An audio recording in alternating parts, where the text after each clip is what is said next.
the vanity of living wisely. So I turned to consider wisdom and madness and folly. For what can the man do who comes after the king? Only what has already been done. Then I saw that there is more gain in wisdom than in folly, as there is more gain in light than in darkness. The wise person has his eyes in his head, but the fool walks in darkness. And yet I perceived that the same events happens to all of them. Then I said in my heart, what happens to the fool will happen also to me. Why then have I been so very wise? And I said in my heart that this also is vanity.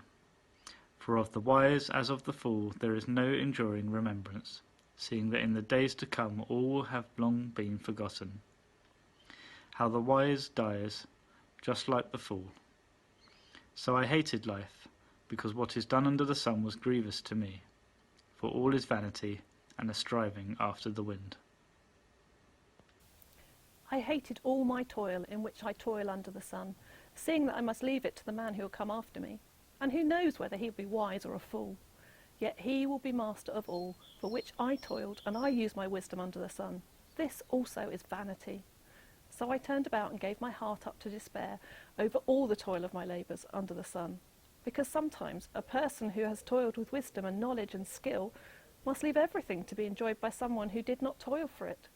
This also is vanity and a great evil. What has a man for all the toil and striving of heart with which he toils beneath the sun?